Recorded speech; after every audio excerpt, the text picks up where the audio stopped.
Hey guys, how's it going? Billy here, coming back at you this time with a video for my buddy Jason, Otero85.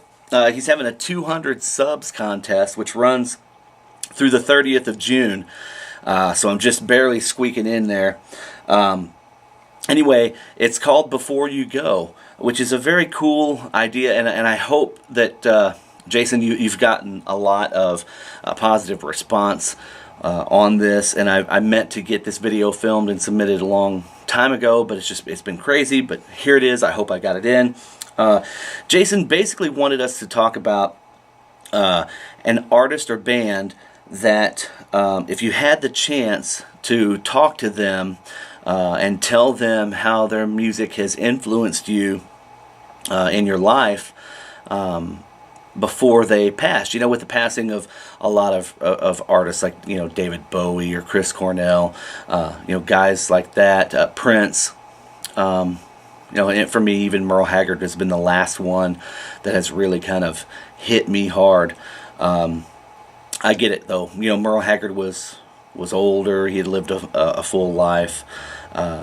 It just kind of sucks when these younger guys are passing, you know, unexpectedly. But anyway, if you had a chance to talk to your favorite artist or band before they, you know, while they're still here on Earth, and let them know what their music meant to you. So I thought that was kind of a really cool concept and idea, Jason, and I wanted to support your channel. So here's my my entry. The person I would put up for nomination is Garth Brooks. Get the glare off there. This is Garth Brooks, No Fences. His just multi gazillion platinum country record from 1990. You know, this has Friends in Low Places, Unanswered Prayers, The Thunder Rolls, Two of a Kind, Working on a Full House, Wild Horses, which was released later after the fact, but still one of my favorite tracks on the album, and Wolves as well. But anyway, just I don't know how many times platinum this thing has gone. 15 times platinum. I don't know, 10, 15 times platinum. It's ridiculous at this point. But it is an unbelievable album. Not just an unbelievable country album, it's an unbelievable album of my generation. And Garth Brooks, I'm going to put this down because I'm tired of dealing with the glare. Garth Brooks, to me, this is his sophomore album. His first album, self-titled, Garth Brooks. It really did change my life. Those of you who have tuned in before to some of my other videos know that I wasn't the biggest country music fan growing up. As a matter of fact, I couldn't really stand it until artists like Garth Brooks and Randy Travis and Dwight Yoakam came on the scene in the late 80s. But Garth Brooks, more than anybody, single-handedly turned my life around and kind of gave me a sense of direction. And I knew immediately when I first heard a Garth Brooks song, Much Too Young to Feel This Damn Old, off of his debut album in 1989, I knew I wanted to sing country music. It sounds corny and it sounds hokey, but that is the God's honest truth. Prior to that, I was just kind of in limbo. I mean, I was going to school, I was playing baseball, I was playing football, I was working at nights, you know, when I could. But I knew I had this love and this drive and this passion for music deep down inside. But I had never really put that foot forward until I heard Garth Brooks' music. So from then on, I did everything I could. I played his records backwards and forwards and over and over and over again. And I learned the inflections of his voice, and not that I really mimic his style, but there is a lot of Garth's vocal abilities or inabilities in my vocal. Garth, I'll be the first to tell you, he's not one of the best country singers there are, and I would never think I would be either. But he got the job done, and for some reason he struck a chord with people, and he definitely struck a chord with me. that's what I wanted to be. That's what I wanted to do. And so for a period of 10 to 15 years, I pretty much lived that lifestyle. I submerged myself in it. Everything he put out, I just soaked up like a sponge. And in 94, 93, I taught myself how to play guitar. And by 94, the spring of 94, we had put together a band, a country band. And of course, obviously the set list was pretty Garth heavy, which the fans loved. I of course loved. But we were playing out, we started out at the local dive bars, and it wasn't long before we were playing the biggest country clubs in St. Louis. Long story short, I ended up going to Nashville and making a couple records, spending not quite 10 years in Nashville, 8.5 years in Nashville, making those couple records and touring with the biggest names in country music at the time in the late 90s, and had a blast. It just didn't work out, big time for me, which I'm cool with that, because my life has taken a different path now. There was a time when I was a little bit resentful and bitter towards the whole music industry, but I've long since let that go. But I've found a new path, a new career, and I couldn't be happier. But I still have that love for music, and I still make music. I do appreciate those of you who have supported me in that as well. But getting back to Garth, like I said, everything he put out, I totally absorbed and soaked up. I should say, up till the first 6 albums are available on vinyl, and they're all extremely hard to find, especially the last 2, The Chase and In Pieces. His 7th album, Sevens, Sevens, and then Fresh Horses. Those were just awesome albums. Actually, his 6th album, so the first 5 albums are on, because I have 2 copies here of Rope in the Wind. I have multiple copies of a lot of this, but I wanted to fill this out, and there's 2 different covers. That was one that I had 2 different covers of. I hate these black covers with the CD long jacket, though. But then the follow-up record after In Pieces was Fresh Horses, which was phenomenal. He had a lot of mixture on that record. The thing about Garth records, the first 2 were pretty well country, and then he started with Rope in the Wind, and especially The Chase, In Pieces, Fresh Horses, and Moving On. He put a lot more of his rock influences in his music. Things like, you could hear the undertone and influence of James Taylor, of Dan Fogelberg, of even Kiss and Bob Seger in a lot of his music. And I fell in love with it from day one, and I still love all that old stuff. But what I want to say really to Garth is thanks for the great music. Thanks for the inspiration. Thanks for putting me on a path that may have veered this way or veered that way, but ultimately led me to where I am today. But I don't think the sun rises and sets on Garth Brooks, because I'm going to take off my rose-colored glasses here for a second and say, when you started putting out things like this, which is Garth Brooks box set, the limited series, which is the first 6 records. You got Garth Brooks, No Fences, Rope in the Wind, The Chase, In Pieces, and Fresh Horses. It was unbelievable. It was great. We got everything we wanted in the box set here from Garth. That was one thing. Then you come out with this box set, and you have idiots like me that have to have everything. And not only do I have this, I have multiple copies of all this stuff. I have sealed box sets. I have sometimes 2 or 3 of them. I don't know.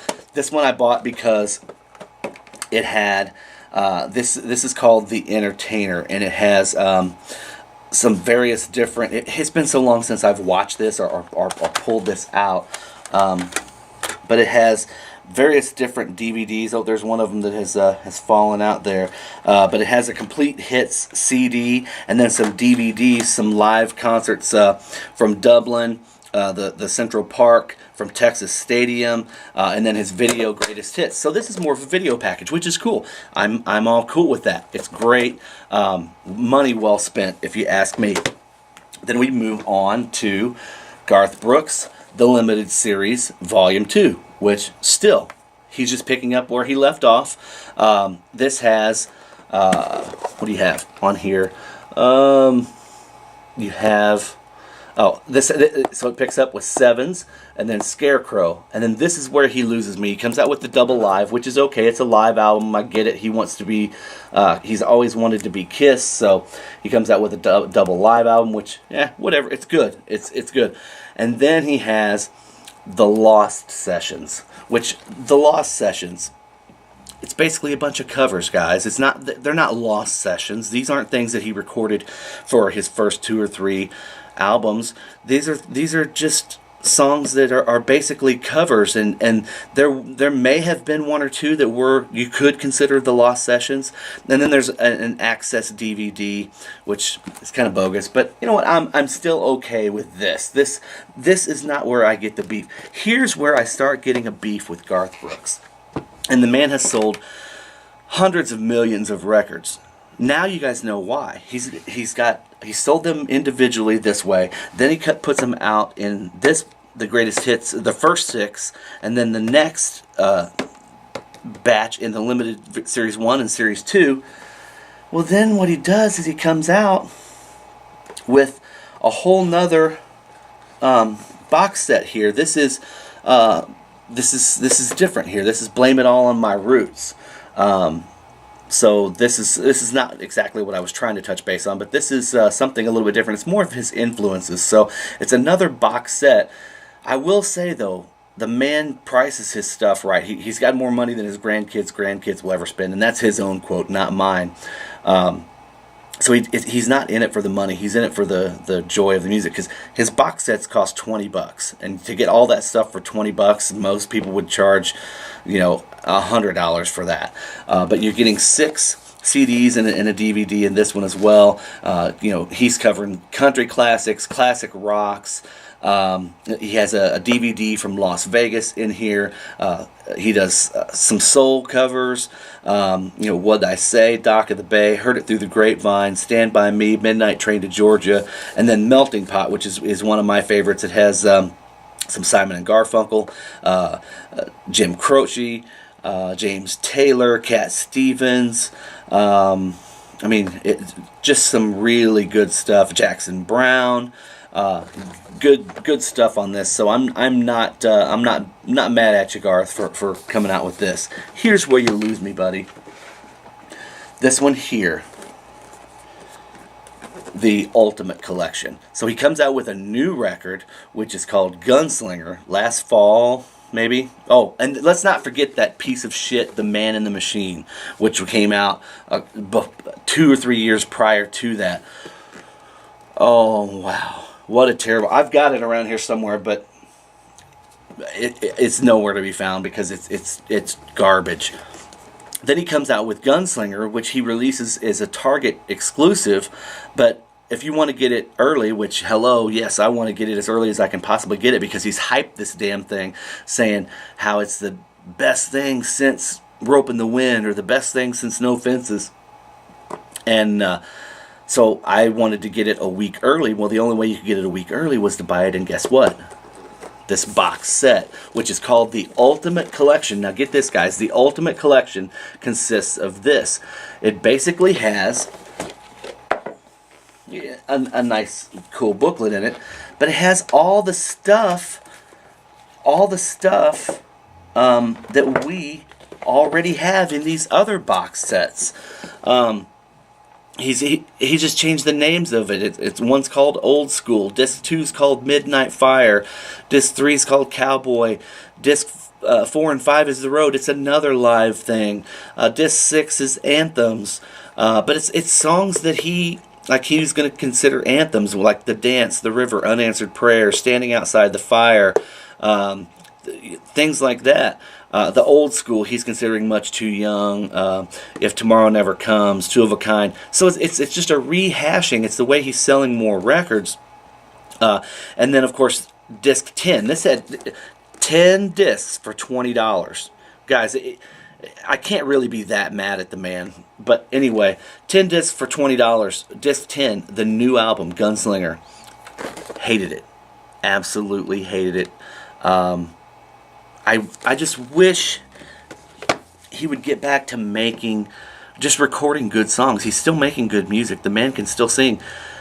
In concert at Yankee Stadium, I watched it, and it didn't take any more than 5 or 10 minutes to realize the man has still got it. I've seen him in the last 2 or 3 years. I've seen him in concert, and he still has it. He still gives it every night, and he's the only person I know that can sell out 5, 6, 7 nights in a row in any given town, everywhere he goes.